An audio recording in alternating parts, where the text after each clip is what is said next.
but that's been kind of our thing. And the dragons have 5 scripts in them. That's it. Nothing else.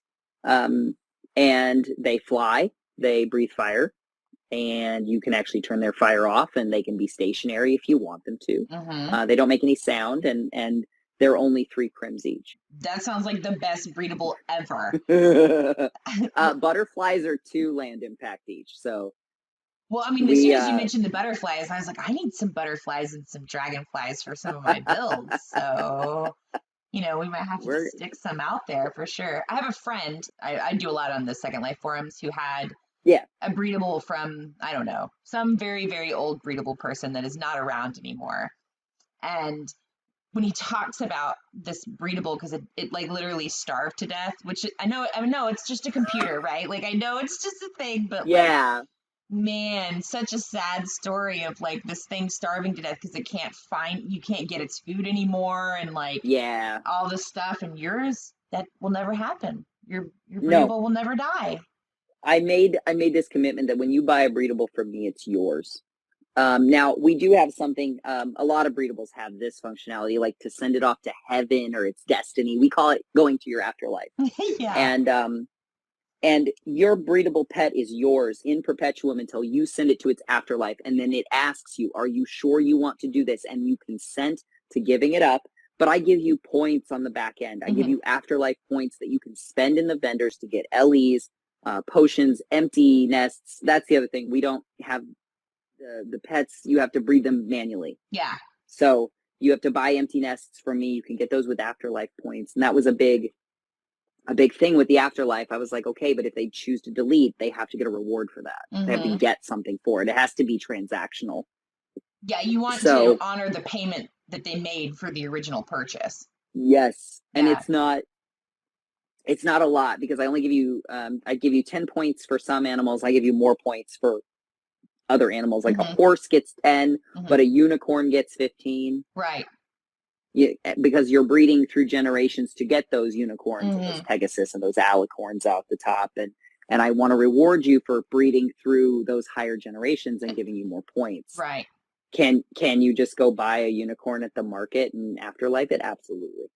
You could, but you could, just spent money for 15 points. Which, exactly. So and that was going to be another thing. I went over and checked out the store. I'm kind of going off script here, but you have like a whole market where people like rent spots to sell their breedables.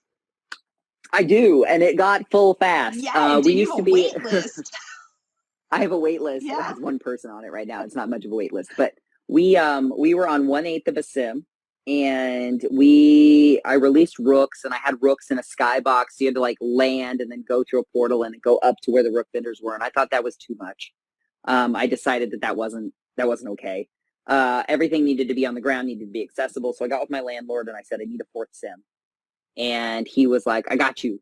And we moved to our quarter sim. And I just had a talk with Raven this morning, and she's like, we need a full sim. And I'm like, I know, we need a full sim.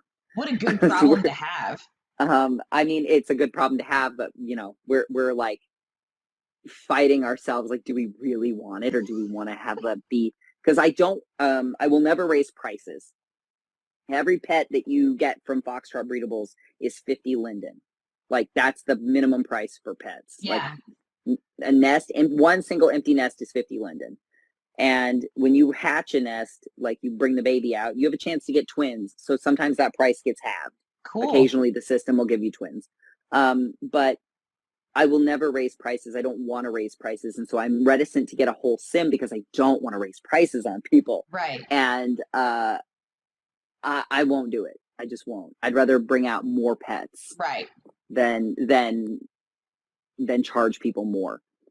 So granted, when things come out that are new, like passion potions will always be 100 linden. Rejuvenation, always 100. Rooks have a sex change potion that the other species don't have, 100 linden. But if I come out with something else, something extra, of course, we'll price it at the time. And if that functionality moves forward, that price will continue to move forward.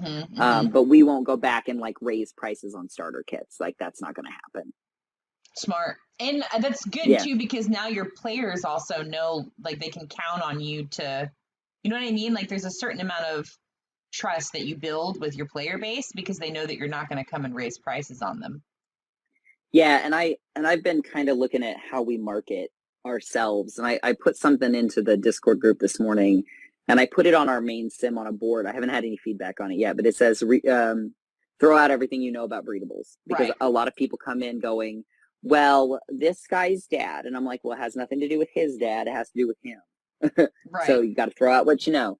Breedables should be affordable. They should be low impact. They should be low script. They should be accessible to people. That's the thing that I find in other breedable secondary markets. Not necessarily that the breedables themselves are causing this, but a lot of the secondary market is very financially run, and you either have to have the bills to play, you got to pay to play, or you can't play at all. Right. I have seen hundreds of thousands of linden go through amaretto horses in the secondary market. People breeding, selling like high roller money. Yeah. That's insane to me. Yeah. That like bothers me because I couldn't do that. Maybe I could do that now, but I could only do that now because I started my own company. Yeah. Like I couldn't any other way. I have a friend that actually had a region, and I remember coming to visit him, and he just had hundreds and hundreds and hundreds of them. And I'm like, geez, I mean, wow, it's a lot of horses. But there must be money that you can make off of them. I think there used to be. I think 10 years ago was like the height of the breedable boom. And it was really big, and people were doing auctions every day, like all the time. Like I was going to 4 or 5 auctions a day with Miru over at Mink's Farm. That's the one I can remember. I think Mink's Farm is still around. They had a Miru sim. They don't have the Miru barn anymore. But like I was going around everywhere, 4 auctions a day, and maybe I'd make $3 or $4 that day. Wow. But I'd spend hours, like, yeah. And I decided that, like, and I've had a lot of people come to FoxTrot and say, look, I got rid of my Miru, or I got rid of my Amaretto Dragons because I can't afford them. Oh man. And it was never my intention to like rob another company of its breeders. Right. But to offer something to the people who couldn't afford. You shouldn't feel guilty about producing a product that appeals to a certain audience. Like, I mean, if you make a good product, it is what it is, right? Like, I don't disagree. And I'm very proud of my product. Yeah. I'm proud of what it does. I'm proud of what it stands for. But the other like tenets were that it needed to be easy. It needed to be fun. It needed to be friendly, and it needed to be more about the community than it was about the elite status of breeding pet. And I'm always available to my breeders as the creator. I want to be responsible for the expectations of my breeders. If they have a problem, I'm going to fix it. I will fix it every time. I will make it right because they've invested in me, and I will invest in them first before I invest in myself. Yeah. Nope. You're preaching to the choir over here. Like I hear it. I totally get everything you're saying. Yep. I created this company because of the things I was seeing. I don't see those creators out in front. I don't see those creators proud of their work, helping their customers, saying, yes, I'll take time out of my day. The creators I do see that are out in front of people aren't the best people. Right. I hear horror stories from my breeders, and I don't, like, that's the thing I want to log into one day. I want to log in and no one's got a horror story. Yeah, absolutely. Well, no, I think it's good to have like a face to the name for breedables, right? Because I think they do kind of get a bad name. And so, they do. If you build a responsible product that's fun and people can play, and it's not going to like, lag everything down, and they're not going to lose their investment and stuff, like you should absolutely be proud of that for sure. And it sounds like it's really taken off. It has. Since Rooks hit, it's taken off like, I can't even tell you. It's what did Raven say? Yeah. Raven's British, so she's like, it's gangbusters. Yeah, I'm like, gangbusters. Oh yeah. It is. It kind of is. I'm just trying to build a better community around the breedable world, and I think that will take more. But we're noticing a lot of people joining the group, a lot of people joining the Discord, a lot of people coming. Well, yeah, and I've already sent the next project to the scripter. I can't talk a lot about that. What I can talk about is, a lot of our pets don't move. And so we wanted to make sure that there was engagement with the pets. And so one of the ideas we've got coming forward is our pets will not eat. You will not have to buy food for your pets. I'm committed to that promise. But we're thinking about putting a feed and water button in the menu And then when you feed and water your pet each day, then you would get a point in the afterlife system. You would earn points for that. And so just for upkeep, we would reward you, and it would keep you engaged with your critters every day, even if, so you aren't just sitting there going, when will you be ready to breed? Right. Are you done yet? When will you produce new babies for me? Like, it's almost like I went to someone's sim the other day, and I was like, it's a bunny mill. It's like, it's nothing but rabbits. I'm like, oh my God, it's a bunny mill. What have I done to these digital rabbits? So yeah, we're looking at new ways to interact with gameplay. Keep that low script, keep that low prim, give you more functionality. Yeah. Give you something more to do that engages. And we're also changing the way breeding works, because right now, no one quite understands. They're like, I don't get it.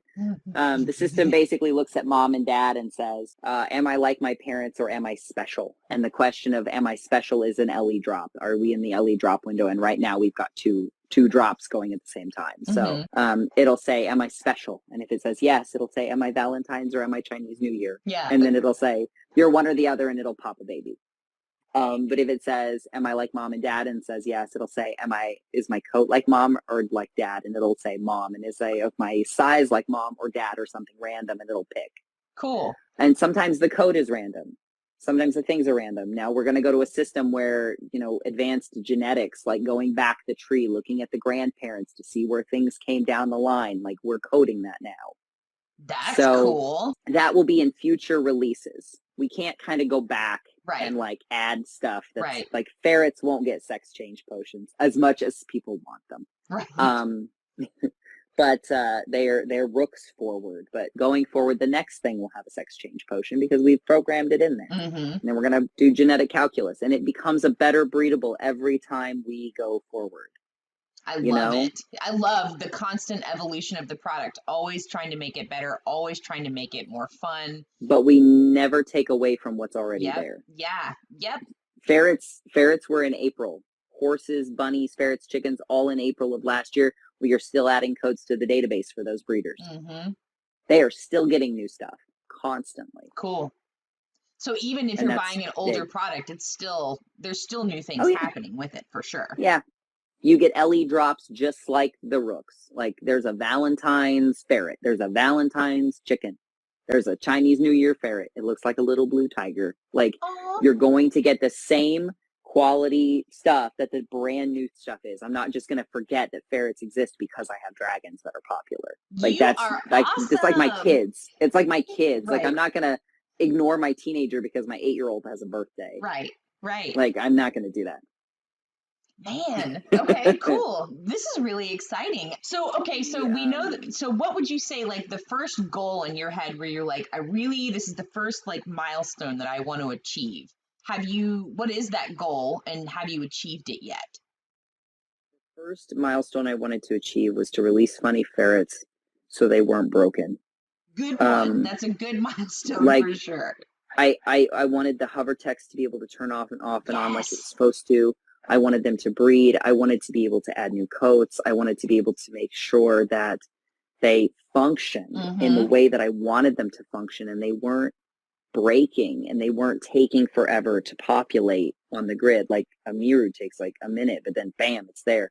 But these were taking like 3 and 4 minutes to populate, and I wanted it to function correctly.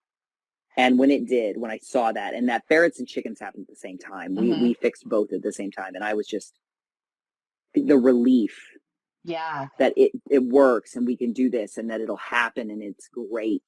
And and to have, and not only that, but to have a breedable that isn't just a carbon copy of everybody else's. Like, you have to buy empty nests from me, lay them down, click mom, select breed, click dad, select breed, and it puts the baby in the empty basket. Like, nobody else's breedable works like that. Right. I have original code. That was the biggest goal. That's a really good one, original code, for sure. Create a breedable with original code that's low prim, low script, low lag, that anyone could do, and that if you turned the hover text off, you wouldn't know it from household decor, that you could get down at like Apple Fall or What's Next or sat in your garden. And it wouldn't cost you $1 million. And it wouldn't cost you $1 million. Wow. But You're like an inspiration.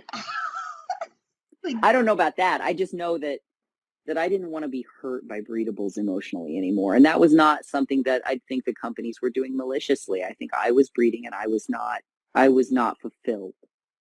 And I was hurt because my babies were running away and I couldn't afford to feed them. And I can't imagine actual parents who can't afford to feed their children like that. Scares me every day. And I'm like looking at this going, how do I make this so everybody has access and it's not scary? And does it make you feel sad if something happens? Yeah, no, I totally get it. I remember Profoku saying, it just broke his heart. He'd log in and like every day this little breedable would come up and say hey to him, and it died. No more. I mean, yeah. It's funny how attached to stuff like that you can get in Second Life, you know? And when stuff breaks, I am broken. I had a customer message yesterday and say, all my pets are gone. And I said, what do you mean all your pets are gone? She goes, the rollbacks, all my pets are gone. And it wasn't all of them. She was a little panicky, and that's okay. Like, I get it. I get panicky too. That happens. Right. So I went over there and I said, let's take a look. I pulled up her thing. I said, you have 212 pets. Let's take a hand audit. So we hand counted. It took me 3 hours yesterday with her. And we hand counted all of her babies, audited every ID number in her sim, and then I sat there for 2 more hours and created the babies she'd lost. And I will do that for every customer if I have to. You are so awesome. Well, I hope everybody buys 1 million breedables from you, because I'm going to immediately go buy some butterflies. Let me think. You wanted to ask me about what happened with Hypergrid Business. Yeah. There was a Hypergrid Business article. Cool. Okay, so tell me about what happened with that.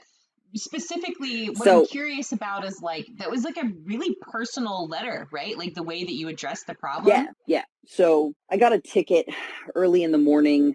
I'd have to look at the dates to see what date that was. But early in the morning of that day, I got a message that bunnies weren't working in Second Life. So I logged in and I tried to breed a bunny and it didn't work. And I said, I don't know what's going on. And I kind of sent out a message to the group and I said, there's a breeding, all stop. Please all stop. Everybody stop. Nothing is working. Tried to breed a horse, didn't work. Tried to breed a ferret, didn't work. And I got with my scripter and I said, I don't know what's going on. And he goes, I think I do. Second Life had purchased a Let's Encrypt certificate, but it was a 20-year certificate. Which is crazy that it lasts, right?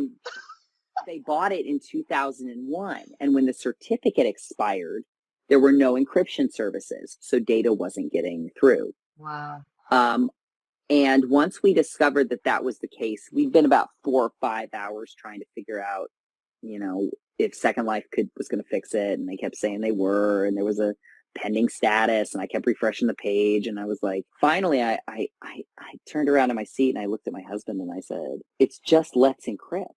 And he goes, yeah. And I said, what if I got a different encryption service for my database? That you manage, right? Like that you control. Doesn't matter if Second Life does anything, Well, so Second Life encryption works like this. They have different encryption types, and Let's Encrypt servers talk to Let's Encrypt ticket things. They talk back and forth.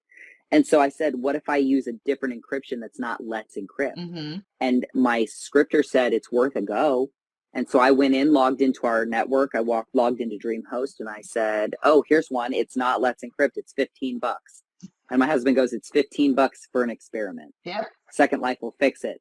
I said, Second Life's going to fix it, but Casper Bend is down. Casper Let is down. No, all the major clothing vendors aren't up and running. Like, this cannot go on. You're missing That's terrible. Money, sales right this second. It's not about the missing sales. It's about the breeders breeding pets that were breaking. Yeah. And that was killing me. I could not all stop everybody because not everybody's in the group. Right. So my husband said, try it. For $15, let's try it. So we bought a different encryption for a year for $15.